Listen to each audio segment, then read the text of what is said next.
Hi everyone, it's Dr. Rami. Welcome back to this YouTube channel that takes on narcissism and narcissistic relationships. So, have any of you had something like this happen? You have a narcissistic family, okay? You don't pay attention to what I tell you, but that's okay. You don't pay attention to this, that it's a bad idea to call out a narcissist, that it's a bad idea to call out a toxic person in the family, or that you don't maybe call them out, but you actually point out the toxic dynamics, right? Have you ever done that?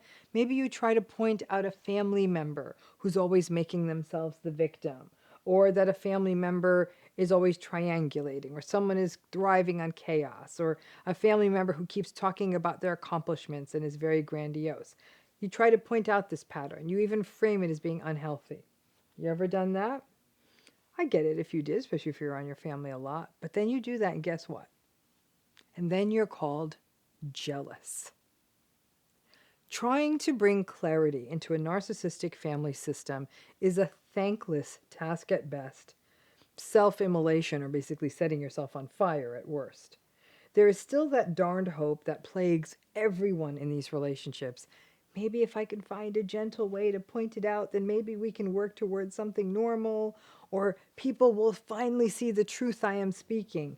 Hell, you may even be pointing it out, not even so much to benefit yourself, but because you see that another family member is being harmed by these unhealthy patterns and you want to stop it for their sake. But it's almost impossible to crack through the denial of any family system, least of all a narcissistic family system. Families are brutal spaces. When we were children, we needed them, right? We needed our food, we needed shelter, we needed people to look out for us. As the world evolves and changes and we grow up, we sort of need them less on a practical level. We can make friends and build other kinds of close relationships. But when it comes down to it in families, we still seem to need them on a psychological level.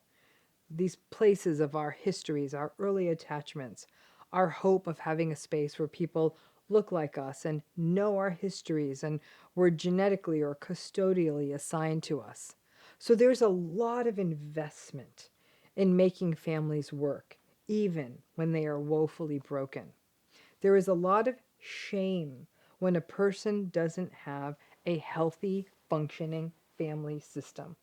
A sense of perhaps there is something wrong with me because I'm from a messy family or a chaotic family or I'm detached from my family. However, then we get into the ugliness of cognitive dissonance. If I want to be part of this family, well, I'm from a good family. I've got to, who wants to be a part of something bad, right? So you justify it. But when you hit that wall, you just can't justify anymore and you want to bring clarity.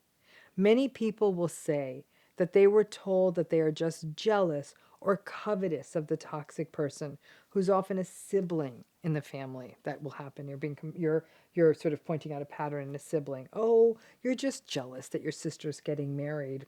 Stop it. You're just jealous that your brother's business is doing good. Oh, come on now. You always wanted to be the one to get all the attention, and now he is.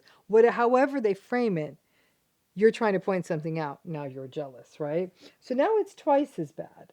Not only have you brought no clarity to the table, but people are now hitting you with these sort of gaslighted accusations about a pathology in you, your jealousy.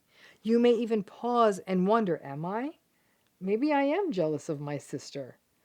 I don't know about that part, but what I do know is that when a person tries to shed a light on these systems, and it's not just families, it can be workplaces, that if you try to point out the toxic behaviors of a colleague, that the workplace response may be, oh, she's just jealous of that person's rapid rise in the company, or whatever it is that they think that you may be jealous of.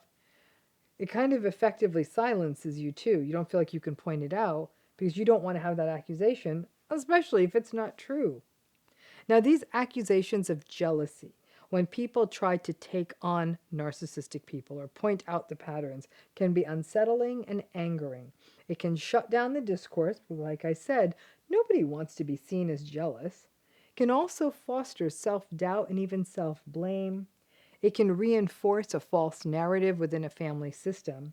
And worst of all, can allow the toxic, narcissistic dynamics within the family system to persist indefinitely and maybe even get worse. Because it is a message to the toxic person or people in a family system that if anyone dares to try to identify these patterns, then they will be the ones to be made to seem flawed or damaged. That's how deep this denial goes. Many times, the narcissistic people in a family system will accuse anyone who is trying to bring clarity. They'll accuse them of rocking the boat or being disloyal. It's very similar to these jealousy accusations.